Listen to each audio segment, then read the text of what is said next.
எல்லாம் வல்ல இறைவன் நம் பாவங்களிலிருந்து நம்மை தூய்மைப்படுத்துவாராக. இந்த நற்கருணை கொண்டாட்டத்தின் வழியாக அவர் தம்முடைய ஆட்சியின் விருந்தில் பங்கு கொள்ள நம்மை தகுதி பெற செய்வாராக. ஆமென்.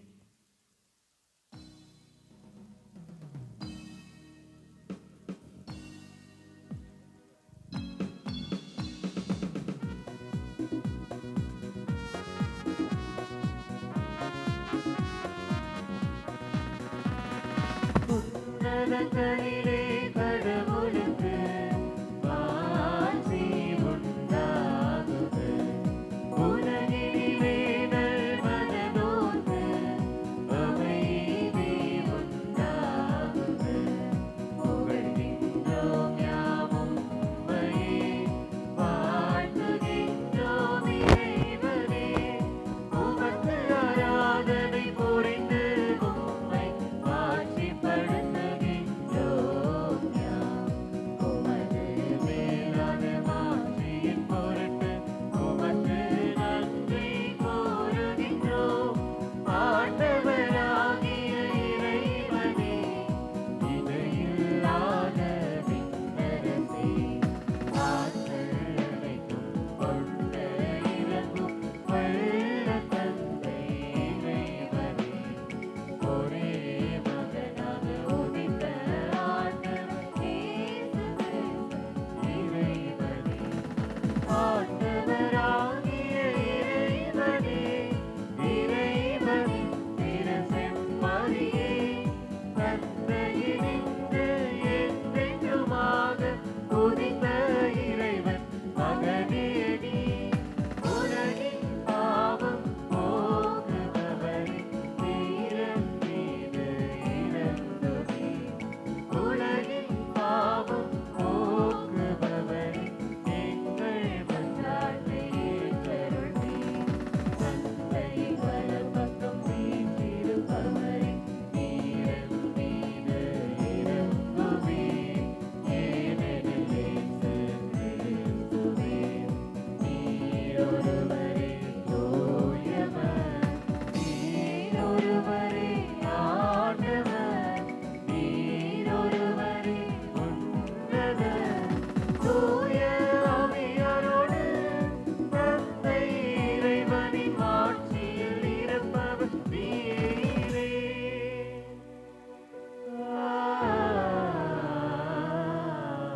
ஆமென்.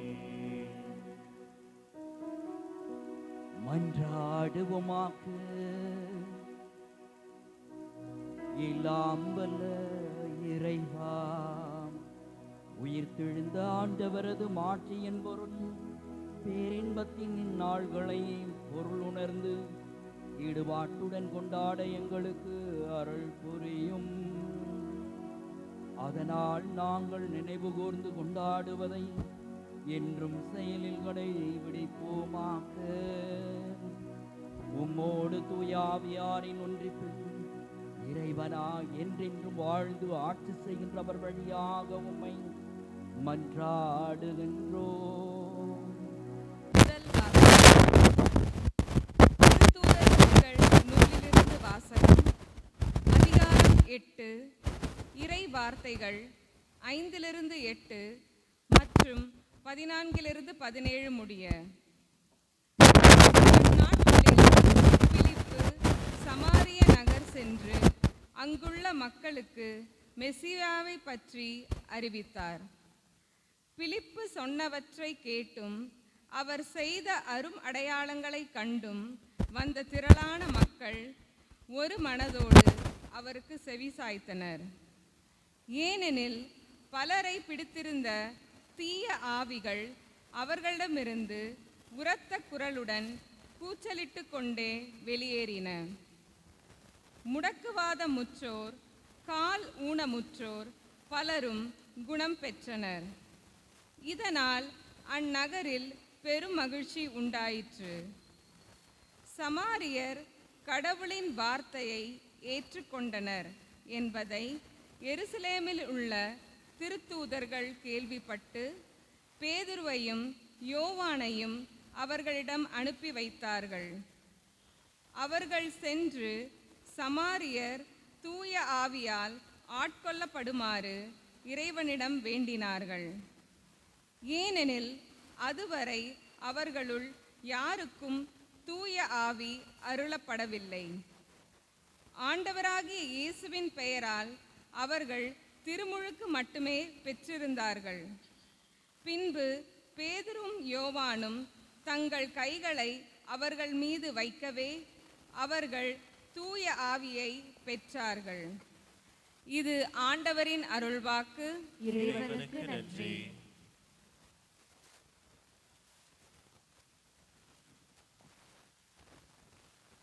பதிலுரை பாடல். பல்லவி. அனைத்துலகோரே கடவுளை போற்றி ஆர்ப்பரியுங்கள். அனைத்துலகோரே கடவுளை போற்றி ஆர்ப்பரியுங்கள். அனைத்துலகோரே கடவுளை போற்றி ஆர்ப்பரியுங்கள். அவரது பெயரின் மாட்சியை புகழ்ந்து பாடுங்கள். அவரது புகழை மேன்மைப்படுத்துங்கள். கடவுளை நோக்கி உம் செயல்கள் எவ்வளவு அஞ்சத்தக்கவை என்று சொல்லுங்கள். பல்லவி. அனைத்துலகோரே கடவுளை போற்றி ஆர்ப்பரியுங்கள். அனைத்துலகோர் உம்மை பணிந்திடுவர். அவர்கள் உம் புகழ் பாடிடுவர். உம் பெயரை புகழ்ந்து பாடிடுவர் என்று சொல்லுங்கள். வாரீர், கடவுளின் செயல்களை பாரீர்.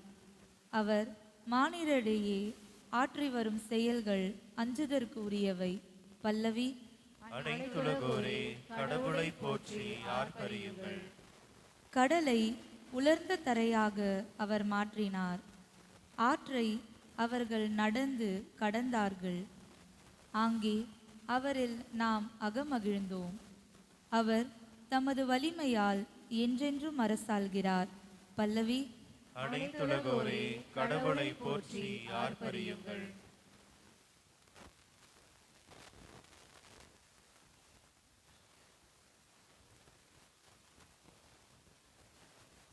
இரண்டாம் வாசகம்.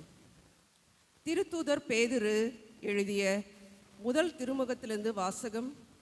அதிகாரம் 3, இறை வார்த்தைகள் 15 18 முடிய.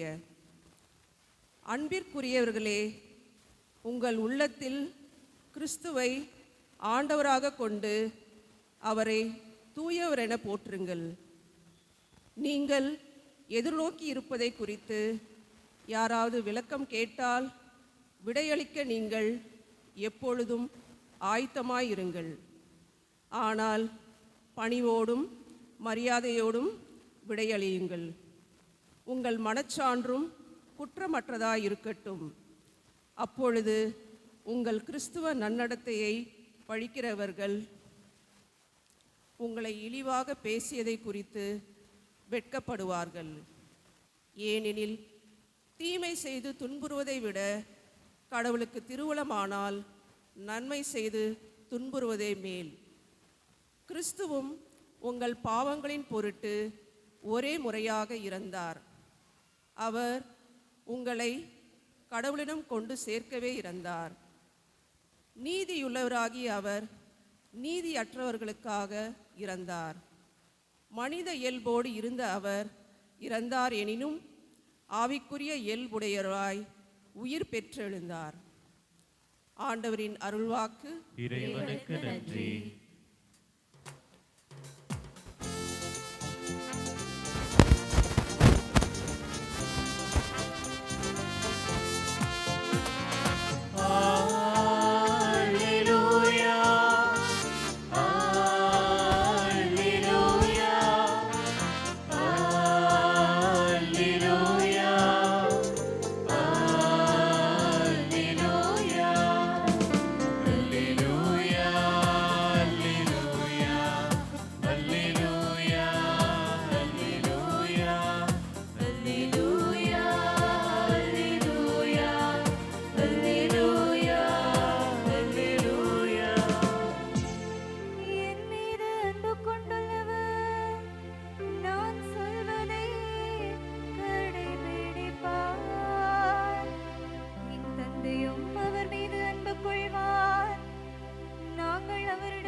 ஆண்டவர் உங்களோடு இருப்பாராக. ஆன்மாவோடும் இருப்பாராக. யோவான் எழுதிய தூய நற்செய்தியிலிருந்து வாசகம். ஆண்டவரே, மாட்சி உமக்கே.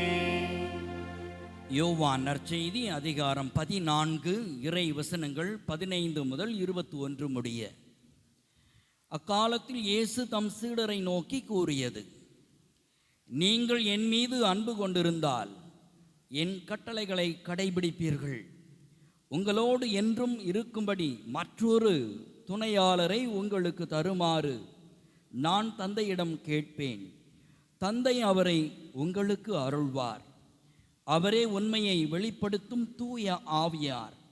உலகம் அவரை ஏற்றுக்கொள்ள இயலாது, ஏனெனில் அது அவரை காண்பதுமில்லை, அறிவதுமில்லை.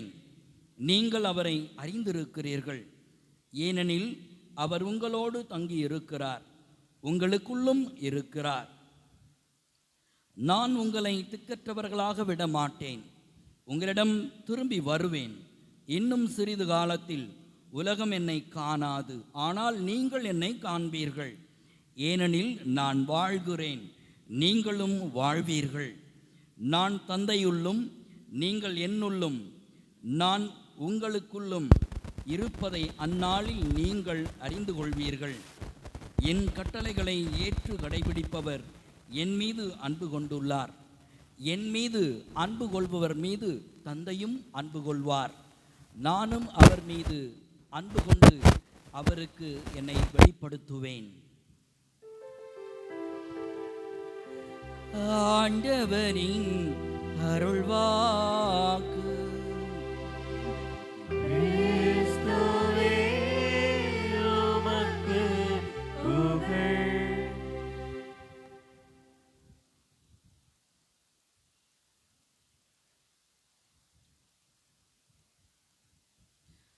இறை இயேசு கிறிஸ்துவிலே அன்பார்ந்த சகோதர சகோதரிகளே, படைப்பின் தொடக்கத்திலே, தொடக்க நூலிலே சொல்லப்படுகிறது, தூய ஆவியார் எங்கே அசைவாடி கொண்டு இருந்தார்?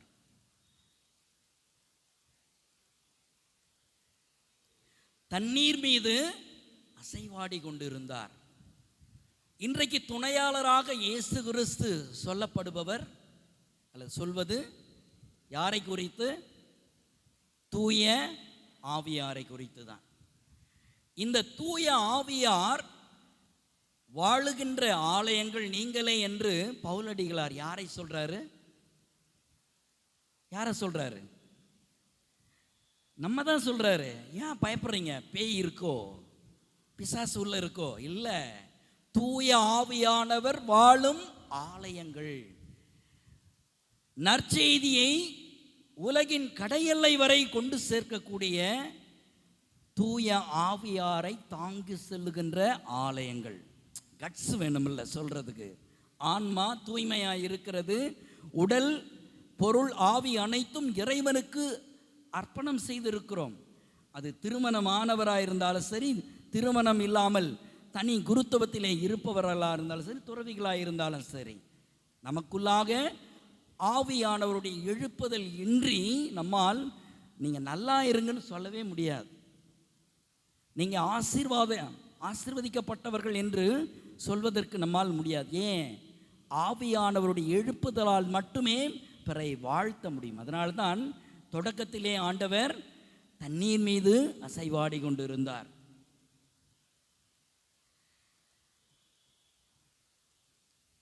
அன்புக்குரியவர்களே, துணையாளர் என்ற வார்த்தையை வாழ்வின் சரிபாதியாக நம்மோடு இணைந்திருப்பவர், துணை நிற்பவர், வழிகாட்டுபவர் என்ற வரையறை செய்யலாம். துணையாளர் என்பதற்கான கிரேக்க மூலச்சொல் பராக்லீத்தோஸ் என்பதாகும்.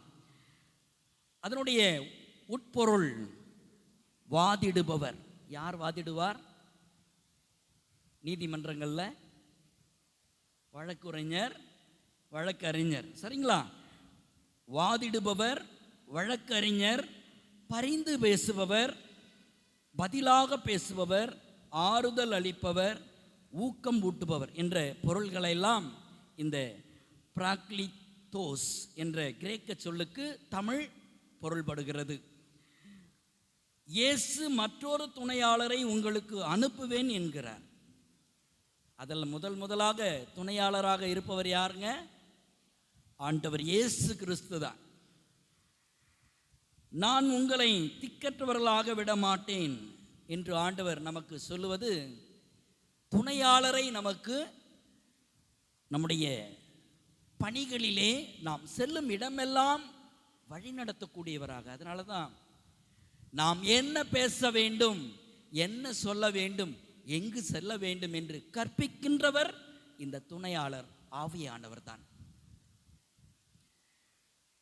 திரு அவையில் ஆண்டவர் இயேசு நமக்கு வழங்கியிருக்கிற அந்த தூய ஆவியானவர் ஆன்மாவாக திகழ்கிறார். ஆன்மாவாக திகழ்கின்ற இந்த தூய ஆவியானவர் இந்த திரு அவையினுடைய ஆன்மாவாகவே இருக்கிறார். அவருடைய செயல்பாடுகள் அனைத்தும் உலகின் கடையெல்லை வரை ஆண்டவர் சொன்ன அந்த நற்செய்தியை கொண்டு சேர்க்கக்கூடிய அத்துணை தீ பிழம்புகளாகவே திகழ, வழிநடத்த, ஒளிகாட்ட திகழ்பவர் இந்த தூய ஆவியானவர் தான். ஊக்கப்படுத்துகிறவராக இருக்கிறார். அன்புக்குரியவர்களே, திரு அவையின் ஆன்மாவாக போற்றப்படுகிற இவர் அனைத்து செயல்களையும் உள்ளிருந்து ஊக்குவிக்கின்றார். எனவேதான் திரு அவைக்கு ஆன்மாவாக இருக்கும் தூய ஆவியார் நம் ஒவ்வொருவருக்குள்ளும் குடிகொண்டு இருக்கிறார். அதனால்தான் அவர் உங்களோடு தங்கி இருக்கிறார் என்று ஆண்டவர் இயேசு சொல்லுகிறார். மேலும் உங்களுக்குள்ளும் இருக்கிறார் என்கிறார் ஆண்டவர் இயேசு. பவுலடிகளார் கொரிந்தியருக்கு எழுதிய முதல் திருமுகத்திலே அதிகாரம் 6 இறைவசனம் 19 இவ்வாறாக சொல்லுகிறார்: உங்கள் உடல் நீங்கள் கடவுளிடமிருந்து பெற்றுக்கொண்ட தூய ஆவி தங்கும் கோவில் என்று தெரியாதா? சரியான கேள்வி இல்லைங்களா? நாம் பாவம் செய்கின்ற பொழுது, பாவத்திற்கான சூழல்களை பிறருக்கு தொல்லையாக ஏற்படுத்துகின்ற பொழுது இந்த வாக்கியம் நம்மை குத்த வேண்டும். அதனால் நாம் கத்த வேண்டும், ஆண்டவரே என்னை மன்னியும் என்று. சத்தமாக கத்தினால் போதுமா? மனமாற்றம் அடைய வேண்டும். அப்பொழுதுதான் ஆவியானவர் உள்ளிருந்து புற எல்லைகளையும் அக எல்லைகளையும் கடந்து வெளியே வந்து, இன்றைய நாட்களிலே நல்ல ஆட்சி அமையணும்னு வேண்டிக்கிறோம்ல, அது நல்லாவே அமையணும். இல்லை என்றால் தொல்லையாக தான் அமையும். தீய தூய அரசியல் தந்திர வார்த்தைகள் இல்லை, சந்தர்ப்பாத வார்த்தைகள் அல்ல. ஆண்டவர் நமக்கு கொடுக்கிற வார்த்தை உயிர் உள்ளது, ஆற்றல் மிகுந்தது, உள்ளும் புறமும் கடந்து பணியாற்றக்கூடிய, பணியை செய்யக்கூடிய ஆற்றலை தரக்கூடியது. அதுதான் தூய ஆவியானவர். அந்த துணையாளரை நாம் பெற்றுக்கொண்டால் சும்மா இருக்க முடியாது. இறை வார்த்தையை இருபுறமும் கருக்கு வாய்ந்த அந்த இறை வார்த்தையை எல்லோர் உள்ளங்களிலும் இதயங்களையும் ஊடுருவி செல்லக்கூடியதாக, பாய்ச்சக்கூடியதாக அமையும். இயேசுவின் கட்டளைகள் என்பது, யார் முதலாக 10 கட்டளையை பெற்றுக் கொடுத்தது? நிறைய பேர் பேசவே மாட்டாங்க. பேசா மடந்தைகளோ, சும்மா பேசுங்க. மோசே. அன்புக்குரியவர்களே, மோசேயிடம் ஆண்டவர் தன்னுடைய கட்டளைகளை, தான் அன்பு செய்த இஸ்ராயல் மக்கள் எப்படியெல்லாம் வாழ வேண்டும் என்று அதை 10 கட்டளைகளாக கொடுக்கிறார். அதை மோசே கொடுக்கிறார். அதனுடைய சாரம்சம்தான் ஆண்டவர் இயேசு 2 கட்டளைகளாக கொடுக்கிறார். முதல் கட்டளை என்னவாக இருக்கும்? எல்லாவற்றிற்கும் மேலாக கடவுளை அன்பு செய்வது. இவரை நாம் அன்பு செய்தாலே அவரால் படைக்கப்பட்ட நாம் நம்மையும் அன்பு செய்வோம், நம் அடுத்திருப்பவரையும் அன்பு செய்வோம். அதனால தான் ஆண்டவர் 2வது சொல்றார் பாருங்க, தன்னை அன்பு செய்வது போல் பிறரையும் அன்பு செய்வது. அன்பு என்பது என்ன? கடவுள். அன்பே கடவுள். அன்பே தியாகம், அன்பே தன்னை இழக்கும் இழப்பு, அன்பே பணி, அன்பே அக்கறை, அன்பே நன்றி. அன்பு என்பது அர்ப்பணம். இவையெல்லாம் உள்ளடங்கியது தான் அந்த அன்பு. அந்த அன்பு ஆண்டவருடைய அறநெறி ஒழுக்கத்திலே நமக்கு கட்டளையாக பிறப்பிக்கப்படுகிறது.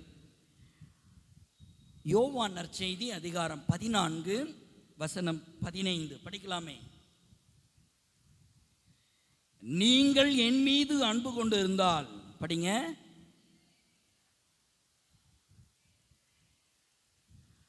வேற எந்த கட்டளையும் கடைபிடிக்க தேவையில்லை. ஆண்டவர் கொடுத்திருக்கிற அந்த அன்பின் கட்டளையை கடைபிடித்தால் வாழ்வீர்கள்.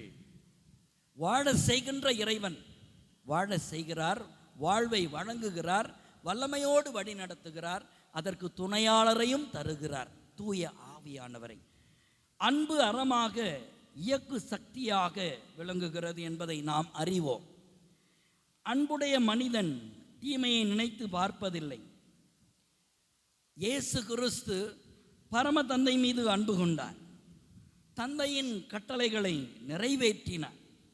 இந்த அன்பு பணிதனை இயேசுவின் உயிர்ப்பிற்கு பிறகு சீடர்கள் தங்கள் பணி வாழ்விலே சுமந்து சென்றார்கள். அதைத்தான் இன்றைய நாளிலே முதல் வாசகத்திலே நாம் பார்க்கிறோம். பிலிப்பு சமாரியாவுக்கு செல்கிறார். யூதர்கள் ஒருபோதும் சமாரியா நகர் பக்கமே திரும்ப மாட்டார்கள். ஆனால் இவர் சமாரியாவிற்கே செல்கிறார். இயேசுவையே ஏற்றுக்கொள்ளாதவர்கள் சமாரியர்கள். யூத மதத்திலிருந்து பிரிந்து ஓடி வேற்று தெய்வங்களை வணங்கக்கூடியவர்கள் என்று சொல்லப்படுகிறவர்கள், புறவினத்தாரை திருமணம் செய்து கொண்டு வாழ்ந்தவர்கள் தான் சமாரியர்கள். அவர்களை ஏற்றுக்கொள்வதில்லை யூதர்கள். அவர்கள் மத்தியிலே இந்த பிலிப்பு சென்று ஆண்டவர் இயேசுவை போதிக்கிறார். அருள் அடையாளங்களையும் அற்புதங்களையும் வெகுவாகவே செய்கிறார். ஆண்டவர் இயேசு சொல்றார் இல்லைங்களா, என் சீடன் என்னை காட்டிலும் அதிகமாக அற்புதங்களையும் அருள் அடையாளங்களையும் செய்து காட்டுவார் என்று. பூச்சாண்டி வேலை அல்ல, சொன்னதை ஆண்டவர் தன் சீடர்கள் வழியாக சீடத்திகள் வழியாக செயலாற்றுகிறார். திருத்தொண்டர்களை ஆண்டவர் உயிர்த்தெழுந்த பிறகு அனுப்புகிறார். அடுத்தது திருத்தூதர்கள் சென்று ஆண்டவர் சொன்ன அந்த நற்செய்தியை உலகெங்கும் சென்று உலகின் கடையெல்லை வரையும் போதிக்கும் அளவிற்கு அவர்களை ஆயத்தப்படுத்துகிறார். அதைத்தான் இந்த பிலிப்பு செய்கிறார். அந்த பிலிப்பு ஆண்டவர் இயேசுவை மட்டுமே பற்றி கொண்டு இருந்ததால் அவரை பற்றி அந்த சமாரியர்களுக்கு எடுத்துரைக்கிறார். பேய்களை ஓட்டுகிறார், நோயாளிகளை குணப்படுத்துகிறார், வல்லமை உடைத்தான செயல்களை எல்லாம் செய்கிறார். மத்தேயு நற்செய்தி அதிகாரம் 25:31 நாம் படிக்கும் பொழுது பொது தீர்வையிலே ஆண்டவர் என்ன சொல்றார்? பசியாயிருந்தேன், உணவு கொடுங்கள். உண்மைதானே? தூய ஆவியின் செயல்பாடு. ஆடையின்றி இருப்பவர், ஆடை என்றால் வெறும் ஆடை அல்ல, இந்த சமூகத்தால் உரிக்கப்பட்ட, பிரிக்கப்பட்ட, நிர்வாணப்படுத்தப்பட்ட அந்த ஆடை, நீதி என்னும் ஆடையை அணிவிக்க வேண்டும். அதனால தான் ஆண்டவர் இயேசு தன்னுடைய சீடன் பவுலடிகளால் வழியாக சொல்றாரு, இயேசு கிறிஸ்துவை ஆடையாக அணிந்து கொள்ளுங்கள், அந்த ஆடை அகற்றப்பட்டு இருந்தால் ஆடை உடுத்துங்கள் என்று இந்த நாளிலே ஆண்டவர் நமக்கு சொல்லுகிறார். வெறும் கட்சிக்கு ஓட்டு போட்டால் போதாது, அந்த கட்சி நம் மீது எச்சு துப்பாமல் பார்த்து கொள்ள வேண்டும். நம்முடைய செயல்பாடுகள் ஒவ்வொன்றும் தரையிலிருந்து வானம் தொடும் அளவிற்காக இருக்க வேண்டும். திடீரென்று மேலே பறந்து கொண்டு இருக்கக்கூடாது. அதைத்தான் ஆண்டவர் இயேசு இந்த நாட்களிலே நமக்கு வெளிப்படுத்துவது. தூய ஆவியானவர் கற்பிக்கின்ற அந்த கட்டளைகளை கடைபிடித்து பிறர் அன்பு சேவையிலே இணையுங்கள். அப்பொழுது எவ்வாறு பிலிப்பு பெற்றுக்கொண்டாரோ ஆற்றலையும் தூய ஆவியின் கனிகளையும் பிறரோடு பகிர்ந்து கொண்டார். சமாரியர்கள் ஏற்காதவர்கள் இயேசுவை ஏற்றுக்கொண்டார்கள் என்று அறிந்தவுடனே யோவானும் திருத்தூதர் பேதுருவும் அந்த சமாரியாவிற்குள் யூதர்கள் நுழைகிறார்கள். இயேசு பல வேளைகளிலே அந்த யூதர் வாழ்ந்த வசிப்பிடங்களிலே கடந்து சென்றார் என்று படிக்கிறோம். அவர்கள் ஏற்றுக்கொள்ளவில்லை. ஆனால் இப்பொழுது ஏற்றுக்கொண்டார் என்று கேள்விப்பட்டவுடனே பேதுருவும் யோவானும் அங்கே விரைந்தோடி சென்று திருமுழுக்கு கொடுக்கப்பட்டவர் ஒவ்வொருவர் மீதும் கைகளை வைக்கும் பொழுது, அன்புக்குரியவர்களே, பெந்தகோஸ்து அங்கே தொடங்குகிறது. சமாரியர்களின் பெந்தகோஸ்து இன்றைய நாளிலே இந்த முதல் வாசகத்திலே நமக்கு எடுத்து இயம்பப்படுகிறது என்பதை நாம் அறிவோம். பேதுருவும் யோவானும் அவர்கள் மீது கரங்களை வைத்தவுடனே தூய ஆவியானவரும் அவருடைய கனிகள் என்று சொன்னவுடனே எத்தனை கனிகள்? தூய ஆவியாருடைய கனிகள். கலாத்தியருக்கு எழுதிய திருமுகம் அதிகாரம் 5 எடுங்க, 22வது வசனத்தில் 9 மட்டும்தான் கொடுத்திருக்கிறது. ஆனால் திரு அவை இன்னும் 1 சேர்த்து கொடுத்திருக்குது, 12ஆக. படிப்போமா?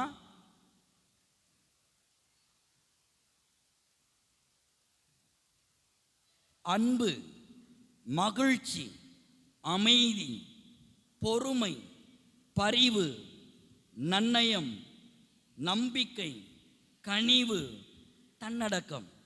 இது பவுலடிகளார் கலாத்திற்கு எழுதிய திருமுகத்திலே கொடுக்கப்பட்டு இருக்கிறது. நம்முடைய திரு அவை நல்கியது என்னன்னு பார்த்தோம்னா பணிவு நயம். தூய ஆவியை பெற்றவர்கள் பெறுகின்ற கனிகள். தாராள குணம், எல்லாம் எனக்கு தான் அப்படின்னு இல்லாமல் பிறரோடு பகிர்ந்து கொள்ளக்கூடிய தாராள குணம். அடுத்தது நிறை கற்பு.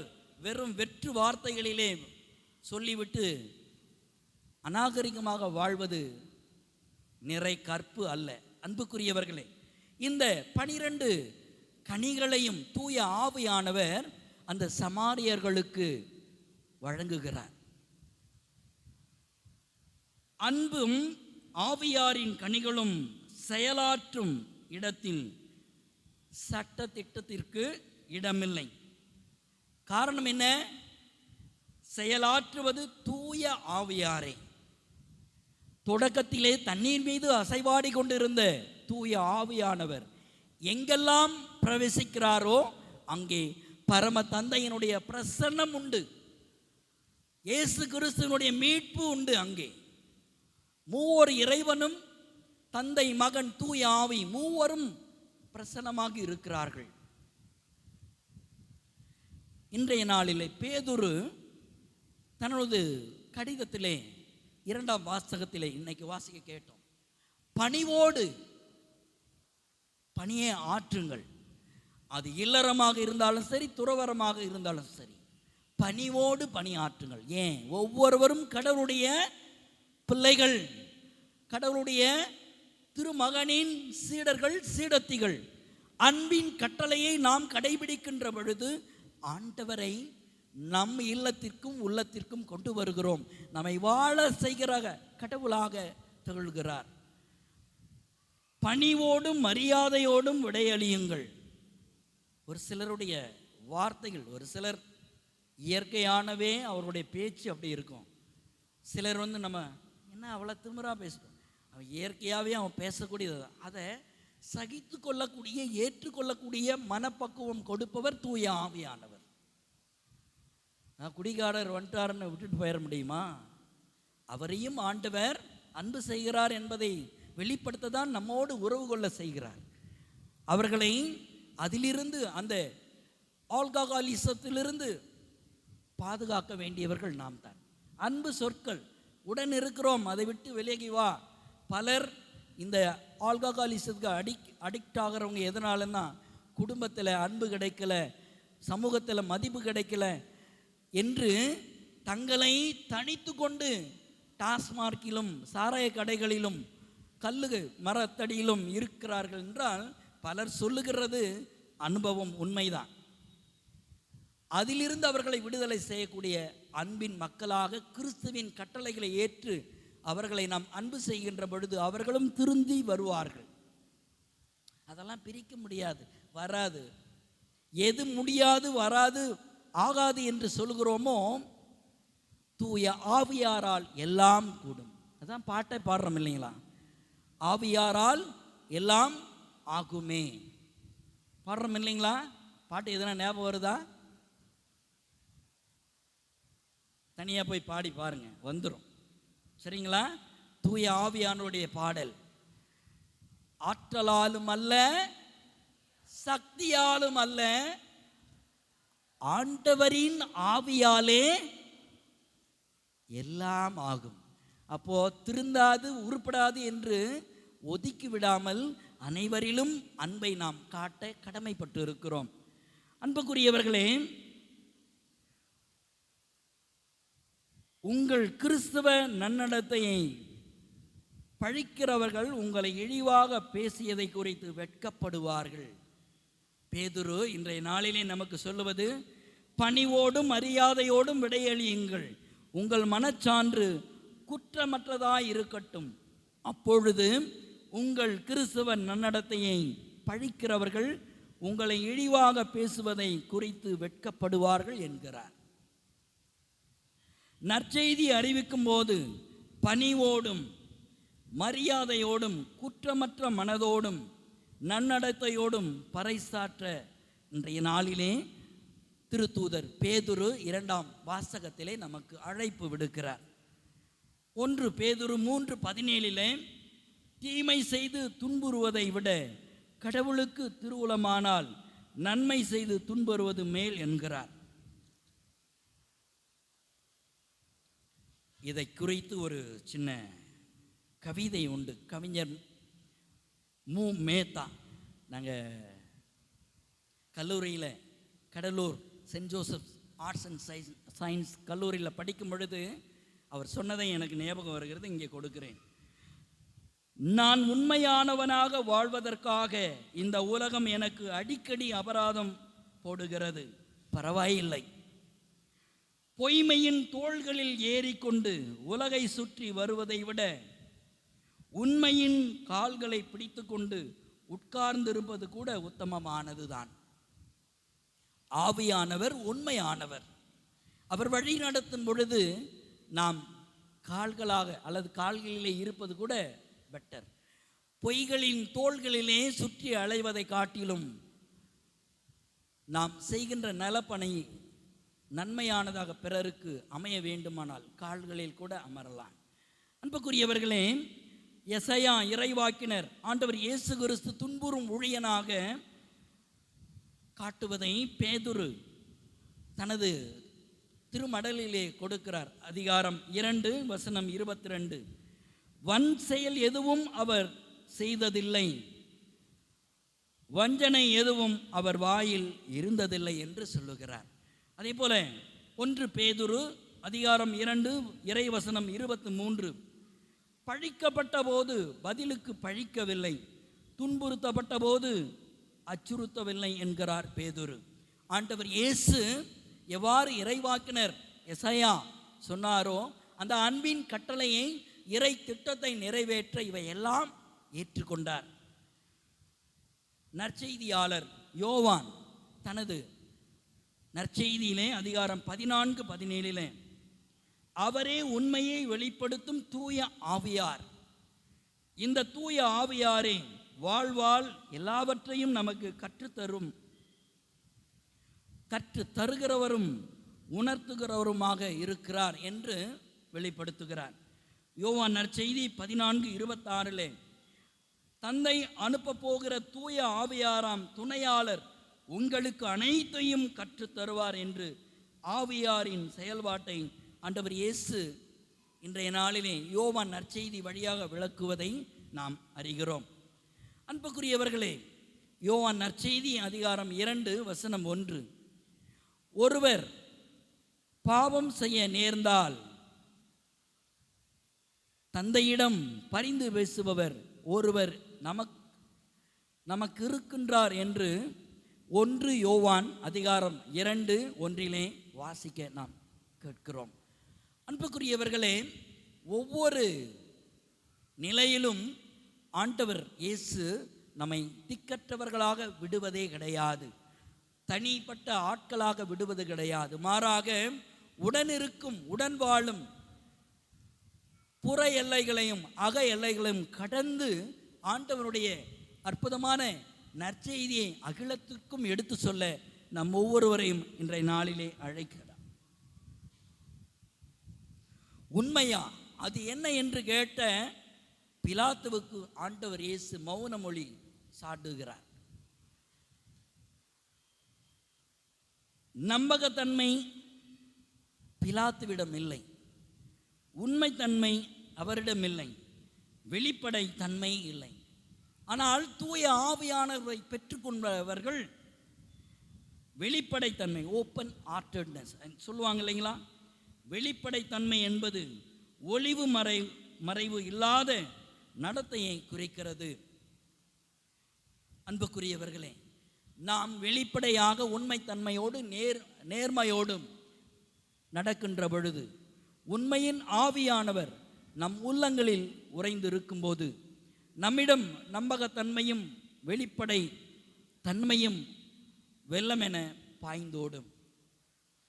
துணையாளராம் தூய ஆவியானவரின் அருள் துணையோடு நமது வாழ்வை உண்மையின் பாதையில் வளமாக்கிக் கொள்வோம். தூய ஆவியாரின் ஆற்றலால் புதுப்பிக்கப்பட்ட மக்களாக புது பொழிவுடன் வாழ்வோம். அதற்கான அருள் வரங்களுக்காக இந்த நாளிலே, இந்த திருப்பலியிலே இறைவனிடம் வேண்டுவோம். இறைவனுடைய பெயர் என்றென்றும் வாழ்த்த பெறுவதாக. ஆமென். அன்புக்குரியவர்களே, அனைவரும் எழுந்து நின்று நம்முடைய நம்பிக்கை அறிக்கையை பாடலாகவே பாடி மகிழ்வோம்.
அன்புமிக்க சகோதர சகோதரிகளே, மகிழ்ச்சி பொங்கும் இப்பாஸ்கா காலத்தில் கடவுளை உருக்கத்துடன் மன்றாடுவோம். அதனால் தம்முடைய அன்பு திருமகனின் வேண்டல்களையும் மன்றாட்டுகளையும் கனிவாய் கேட்டருளியது போல நம்முடைய தாழ்நிலையையும் கண்ணோக்கி அருள் புரிவாராக.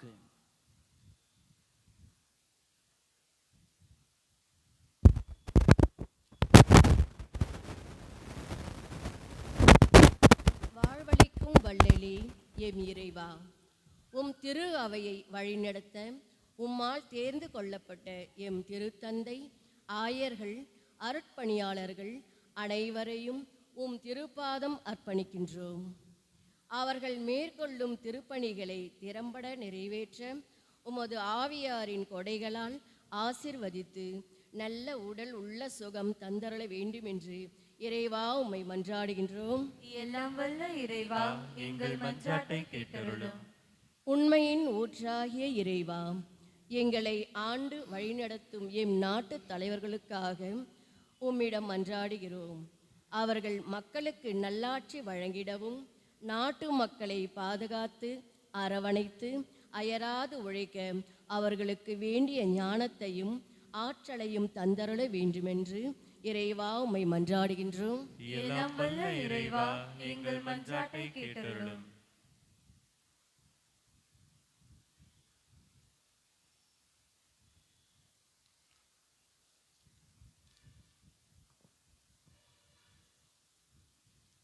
அன்பு தந்தையே, எமக்கு தாயாக அன்னை மரியாளை தந்ததற்காக உமக்கு நன்றி கூறுகிறோம். இன்று அன்னையர் தினத்தை கொண்டாடும் நம் பங்கிலும் உலகிலுள்ள அனைத்து அன்னையர்களையும் நிறைவாக ஆசீர்வதியும். எங்கள் தாய் மரியாளும் போல அன்பு, இரக்கம், தாட்சி, பொறுமை, தியாக உள்ளம் ஆகிய நற்பண்புகளை பெற்று குடும்பத்தில் அமைதி மகிழ்ச்சியுடன் வாழ தேவையான அருளை பொழிய வேண்டுமென்று இறைவா உம்மை மன்றாடுகிறோம். எல்லாம் வல்ல இறைவா, எங்கள் மன்றாட்டை கேட்டருளும். இன்றைய திருப்பலியை சிறப்பு செய்யும் எம் மத்தேயு அன்பிய குடும்பங்களை ஆசீர்வதியும். எங்கள் குடும்பங்கள் சமாதானம், அமைதி நிலைக்கவும், நோய்கள் நீங்கி நலம் பெறவும், கோட்டையாகவும் அரணாகவும் இருந்து எங்களை காத்தருள வேண்டுமென்று இறைவா உம்மை மன்றாடுகிறோம். எல்லாம் வல்ல இறைவா, எங்கள் மன்றாட்டை கேட்டருளும். நமது சொந்த தேவைகளுக்காக, சிறப்பு கருத்துகளுக்காக இந்த நேரத்திலே ஜெபிப்போம். இறைவா, இங்குள்ள மக்களின் வாழ்வு பல்வேறு தேவைகளால் ஏற்படும் கவலைகளுக்கு உள்ளாகி இருக்கிறது என நீர் அறிவீர். நம்பிக்கையாளர் நேர்ந்தளிக்கும் மன்றாட்டுகளை ஏற்று அவர்கள் விரும்பி கேட்பதை தந்தருள்வீராக. எங்கள் ஆண்டவரும் உம் திருமகனுமாகிய இயேசு கிறிஸ்து வழியாக உம்மை பார்த்து மன்றாடுகிறோம். ஆமென்.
இறைவா எந்தன் உள்ளமென்றும் உன்னை தேடுதே. உன்னை இறைந்து உயர்வு பெறவே விரைந்து நாடுதே. உன்னாவபோங்க இந்நாளும் வாழ்ந்து இறைவா உன்னோடு இணைந்தாக வேண்டும், இணைந்தாக வேண்டும், இணைந்தாக வேண்டும். வந்தோம் தந்திடவே.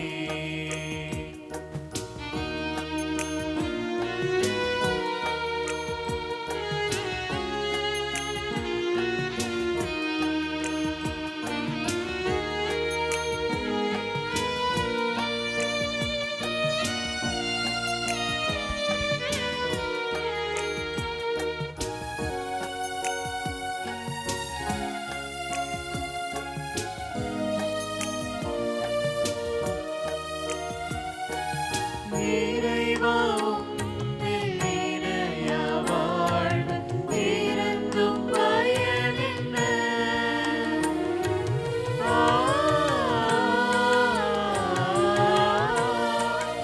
இறைவா உம்மில் நிறைய வாழ்வு இருந்தும் பயனில்ல. எனக்கு நீ தந்த வாழ்வை தந்தால் எனக்கு இழப்பென்ன? இனி வாழும் காலம் இனிதாக வேண்டும், இறைவா உன்னோடு இணைந்தாக வேண்டும், இணைந்தாக வேண்டும், இணைந்தாக வேண்டும். அன்பு மிகுந்த சகோதர சகோதரிகளே, என்னுடையதும் உங்களுடையதுமான இப்பலி எல்லாம் வல்ல தந்தையாகிய இறைவனுக்கு ஏற்றதாகும்படி மன்றாடுங்கள். ஆண்டவர் தமது பெயரின் புகழ்ச்சிக்காகவும் மாட்சிக்காகவும் நமது நன்மைக்காகவும் புனித திரு அவை அனைத்து நலனுக்காகவும் உமது கையிலிருந்து பலியை ஏற்றுக்கொள்வாராக. ஆண்டவரே, இப்பலியின் காணிக்கைகளோடு எங்கள் வேண்டல்கள் உம்மை நோக்கி எழுவனவாக. இவ்வாறு நாங்கள் உமது மேன்மையால் தூய்மையாக்கப்பட்டு உமது பேரிரக்கத்தின் அருள் அடையாளங்களை பெற்றுக்கொள்ள தகுதி பெறுவோமாக. எங்கள் ஆண்டவரும் திருமகனுமாகிய இயேசு கிறிஸ்து வழியாக உம்மை மன்றாடுகின்றோம்.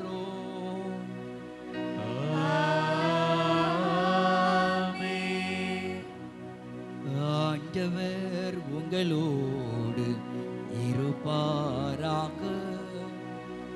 உம்மான்மாவோடும் இருப்பாராக. இதயங்களை மேலே எழுப்புங்கள். ஆண்டவரிடம் எழுப்பியுள்ளோம். நம் இறைவனாகிய ஆண்டவருக்கு நன்றி கூறுவோம். அது தகுதியும் நீதியும் ஆனதே. ஆண்டவரே, காலத்திலும் உம்மை புகழ்ந்துரைப்பதும் எல்லாவற்றுக்கும் மேலாக எங்கள் பாஸ்காவாகிய கிறிஸ்து பலியான சிறப்பான காலத்தில் உம்மை இன்னும் மிகுதியாக வாழ்த்தி போற்றுவதும் மெய்யாகவே தகுதியும் நீதியுமாகும். எங்கள் கடமையும் மீட்புக்குரிய செயலும் ஆகும். கிறிஸ்து தம் திருவுடலை ஒப்பு கொடுத்து சிலுவையின் மெய்யான பலியில் முற்கால பலிகள் நிறைவு பெற செய்தருளினார். எங்கள் மீட்புக்காக அவர் உம்மிடம் தம்மையே கையளித்த போது அவரே குருவாகவும் பலிபீடமாகவும் செமரியாகவும் விளங்கினார். ஆகவே பாஸ்கா மகிழ்ச்சி பொங்க அனைத்துலகின் மாந்தர் அனைவரும் அக்களிக்கின்றனர். அவ்வாறே ஆற்றல் மிக்கோரும் அதிகாரம் கொண்ட தூதர்களும் உமது மாட்சியை புகழ்ந்து பாடி முடிவின்றி பாடி மகிழ்வதாவது.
ஆகவே தூயவர், தூய்மை அனைத்துக்கும் ஊற்று. ஆகவே உம்முடைய ஆவியை பொழிந்து இக்காணிக்கைகளை தூய்மைப்படுத்த உம்மை வேண்டுகிறோம். இவ்வாறு எங்கள் ஆண்டவர் இயேசு கிறிஸ்துவின் உடலும் இரத்தமுமாக எங்களுக்கு இவை மாறுவனவாக. அவர் பாடுபட உலம் கனிந்து தம்மை கையளித்த போது அப்பத்தை எடுத்து நன்றி செலுத்தி அதை பிட்டு தம் சீடர்களுக்கு அளித்து கூறியதாவது: அனைவரும் ஈதிலிருந்து வெற்று உண்ணுங்கள், ஏனெனில் இது உங்களுக்காக கையளிக்கப்படும் என் உடல்.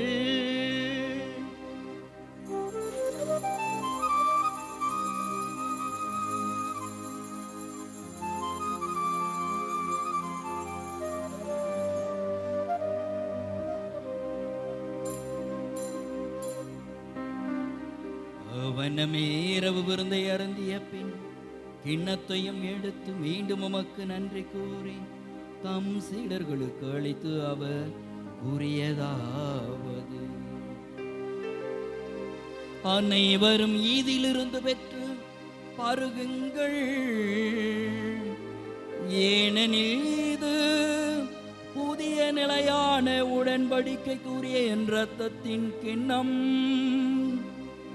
இது பாவ மன்னிப்புக்கென்று உங்களுக்காகவும் பலருக்காகவும் சிந்தப்படும். இதை என் நினைவாக செய்யுங்கள்.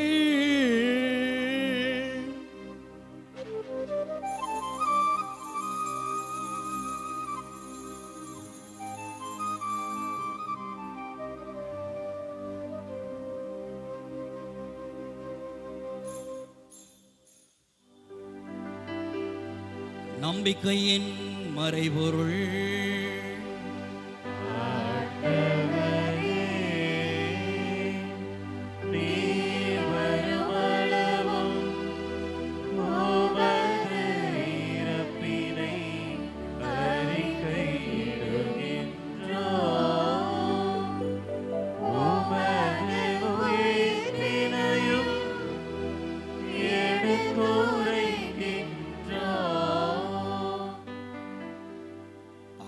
ஆண்டவரே, நாங்கள் கிறிஸ்துவின் இறப்பினையும் உயிர்ப்பினையும் நினைவு கூர்ந்து வாழ்வு தரும் அப்பத்தையும் மீட்பளிக்கும் கிண்ணத்தையும் உமக்கு ஒப்பு கொடுக்கிறோம். உம் திருமுன் நின்று உமக்கு ஊழியம் புரிய தகுந்தவர்கள் என எங்களை ஏற்றுக்கொண்டேன். எனவே உமக்கு நன்றி செலுத்துகிறோம். மேலும் கிறிஸ்துவின் உடலிலும் இரத்தத்திலும் பங்கு கொள்ளும் எங்களை தூய ஆவியார் ஒன்று சேர்க்க வேண்டும் என உம்மை தாழ்மையுடன் மன்றாடுகிறோம். ஆண்டவரே, உலகெங்கும் பரவி இருக்கும் உமது திரு அவையை நினைவு கூர்ந்தருளும். எங்கள் திருத்தந்தை லியோ, எங்கள் ஆயர் நீதிநாதன், எல்லா திரு நிலையினராகிய அனைவரோடும் உமது திரு அவை அன்பில் நிறைவு பெற செய்தருளும். மேலும் உயிர்த்தெழும் எதிர்நோக்குடன் துயில் கொள்ளும் எங்கள் சகோதரர் சகோதரிகளையும் இறந்தோர் அனைவரையும் இரக்கத்துடன் நினைவு கூர்ந்து உமது திருமுக ஒளியினுள் ஏற்றருளும். எங்கள் அனைவர் மீதும் இரக்கமாயிரும். கடவுளின் கன்னி தாயான புனித மரியா, அவருடைய கணவரான புனித யோசேப்பு, புனித திரு தூதர்கள், இவ்வுலகில் உமக்கு உகந்தவராய் இருந்தோர் ஆகிய புனிதர் அனைவருடனும் நாங்கள் நிலை வாழ்வில் பங்கு கொள்ளும் தகுதி பெற்று உம் திருமகன் இயேசு கிறிஸ்து வழியாக உம்மை புகழ்ந்தேத்தும் வரமருள உம்மை மன்றாடுகிறோம்.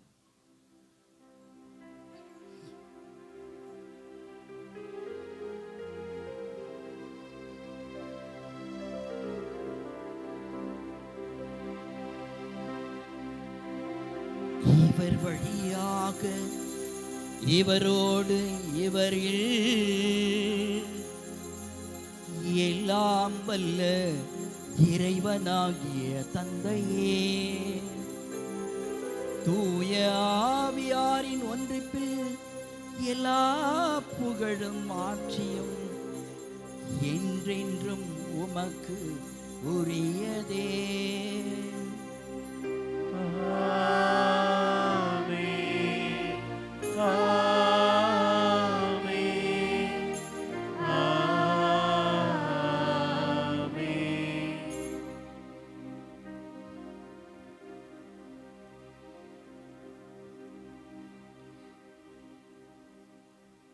மீட்பரின் கட்டளையால் கற்பிக்கப்பட்டு இறை படிப்பினையால் பயிற்சி பெற்ற நாம் துணிந்து சொல்வோம்.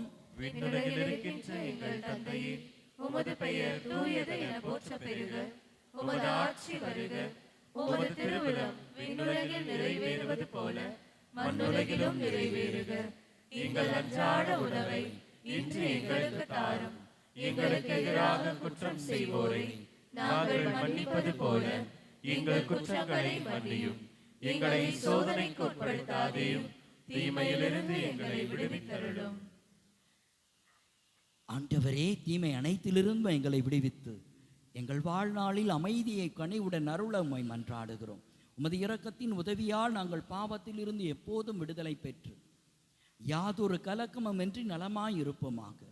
நாங்கள் எதிர்நோக்கி இருக்கும் பேரென்பத்துக்காகவும் எம் மீட்பராகிய இயேசு கிறிஸ்துவின் வருகைக்காகவும் காத்திருக்கின்றோம். ஏனெனில் ஆட்சியும் வல்லமையும் மாட்சியும் என்றென்றும் உமதே. ஆண்டவரே இயேசு கிறிஸ்துவே, அமைதியை உங்களுக்கு விட்டு செல்கின்றேன், என் அமைதியே உங்களுக்கு அளிக்கிறேன் என்று உம் திரு தூதர்களுக்கு மொழிந்தீரே. எங்கள் பாவங்களை பாராமல் உமது திரு அவையின் நம்பிக்கையை கண்ணோக்கி உமது திருவுளத்துக்கு ஏற்ப அதற்கு அமைதியையும் ஒற்றுமையும் அளித்தருள்வீராக.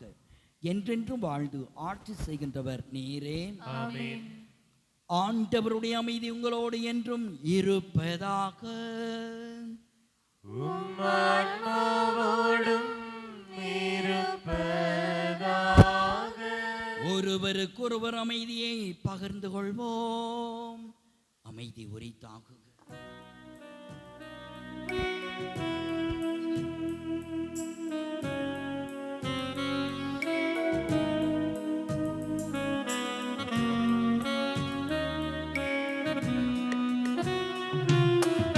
உலகின் பாவம் போக்கும் இறைவனின் செம்மறியே, எம்மேல் இரக்கம் வையும். உலகின் பாவம் போக்கும் இறைவனின் செம்மறியே, எம்மேல் இரக்கம் வையும். உலகின் பாவம் போக்கும் இறைவனின் செம்மறியே, எமக்கு அமைதி அருளும். இதோ இறைவனின் செம்மறி, இதோ உலகின் பாவங்களை போக்குபவர். செம்மறியின் விருந்துக்கு அழைக்க பெற்றோர் பேறு பெற்றோர். ஆண்டவரே, நீர் நிலத்தில் எழுந்தருள நான் தகுதியற்றவள். ஆனால் ஒரு வார்த்தை மட்டும் சொல்லியருளும், எனது ஆன்மா நலமடையும்.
இயற்கையில் உரைத்திடும் இணையற்ற இறைவாயின் இதயத்தில் எழுந்திடவா.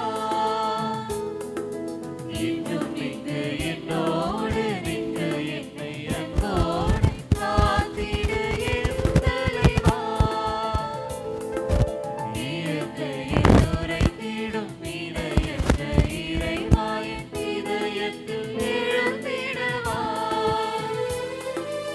இன்னும் இங்கு என்னோடு நின்று என்னை அன்போடு காத்திடு என் தலைவா.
திருவிருந்தே தேனமுதே திருவடி பணிகின்றேன். திருவிருந்தே தேனமுதே திருவடி பணிகின்றேன். மலராக மலர்ந்து வந்தேன் மனதினிலே பூசை செய்தேன் பூசை செய்தேன் பூசை செய்தேன்.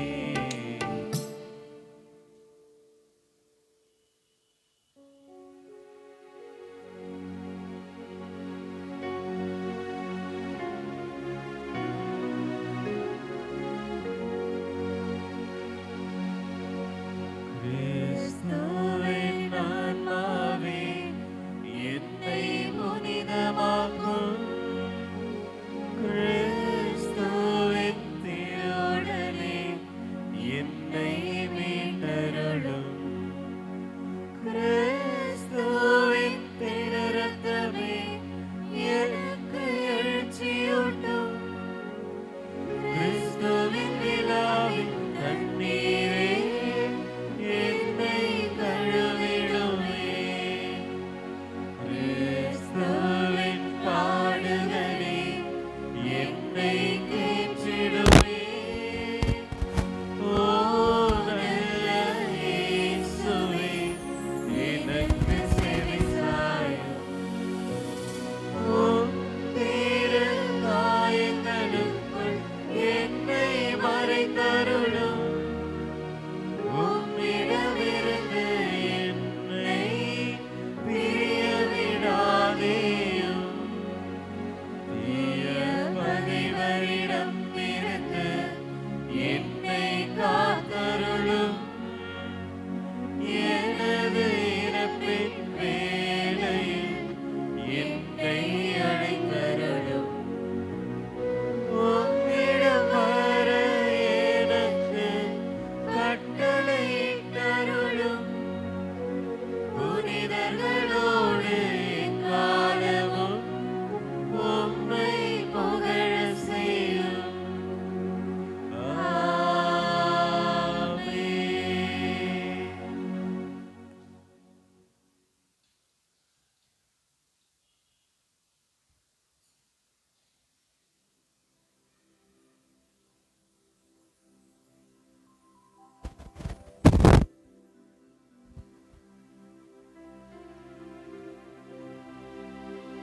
நன்றி கூறி மன்றாடுவோமாக்க. என்றென்றும் உள்ள எல்லாம் வல்ல இறைவா, கிறிஸ்துவின் உயிர்ப்பினால் நிலை வாழ்வுக்கு எங்களை புதுப்பித்தீர். பாஸ்கா அருள் அடையாளத்தின் கனிகளை எங்களில் பெருக செய்து எங்கள் உள்ளங்களில் மீட்பு அளிக்கும் உணவின் ஆற்றலை பொழிந்தருள்வீராக. எங்கள் ஆண்டவரும் திருமகனுமாகிய இயேசு கிறிஸ்து வழியாக உம்மை மன்றாடுகின்றோம். ஆமென். அமர்வோம்.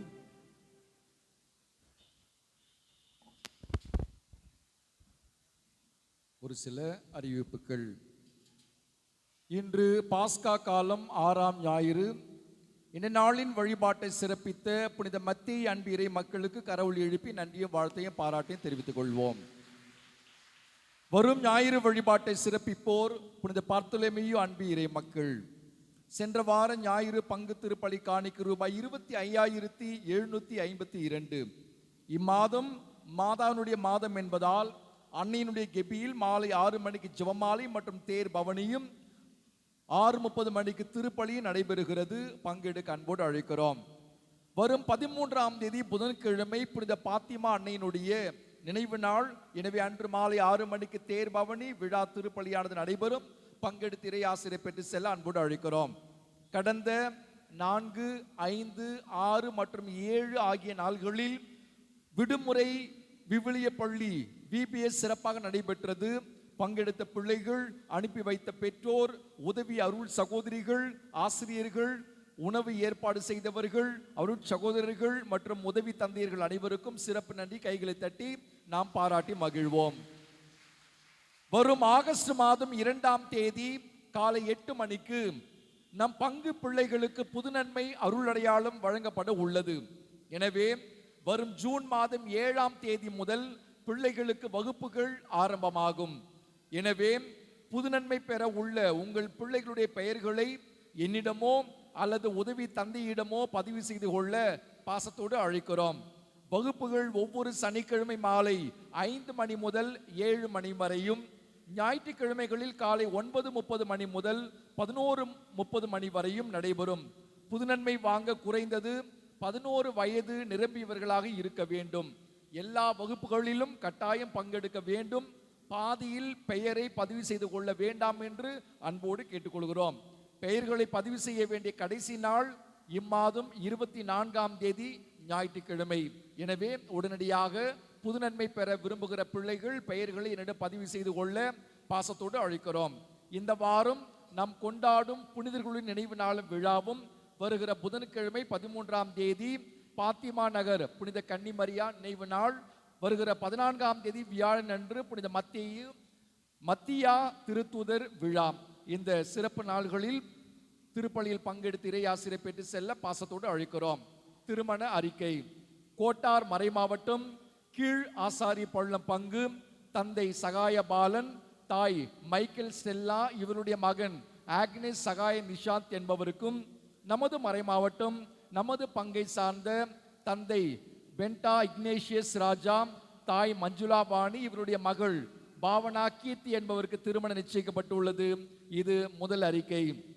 நமது மறை மாவட்டம் நமது பங்கை சார்ந்த தந்தை பால்ராஜ், தாய் செல்வ மேரி, இவருடைய மகன் சாந்தா குமார் என்பவருக்கும், பாண்டி கடலூர் உயர் மறை மாவட்டம் தூய இதய ஆண்டவர் பசிலிகா பங்கு தந்தை முருகன் பிகோரன்ஸ், தாய் செல்வ லோட்சுமி, இவருடைய மகள் திவ்யா பிகோரன்ஸ் என்பவருக்கு திருமணம் நிச்சயிக்கப்பட்டுள்ளது. இது முதல் அறிக்கை. இந்த திருமணங்களில் ஏதேனும் தடைகள் இருந்தால் பங்கு தந்தைக்கு தெரிவிக்க வேண்டியது உங்களுடைய கடமை. இந்த நாளும் இனி வரக்கூடிய நாள்களும் நம்ம ஒவ்வொருவருக்கும் இனிமையான ஆசீர்வாதமான குதூகலமான கொண்டாட்டமான தெம்பான உற்சாகமான நாள்களை அமைய வாழ்த்துகிறோம். தொடர்ந்து எங்களுக்காக இறைவேண்டல் செய்கிறோம். அனைவரும் இறுதி ஆசிரியருக்காக எழுந்து நிற்போம்.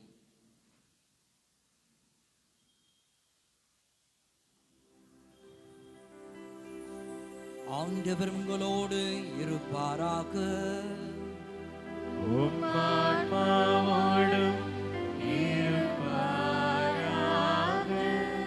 எல்லாம் வல்ல இறைவன் தந்தை மகன் ஆவியார் உங்களுக்கு ஆசி வழங்குவாராக.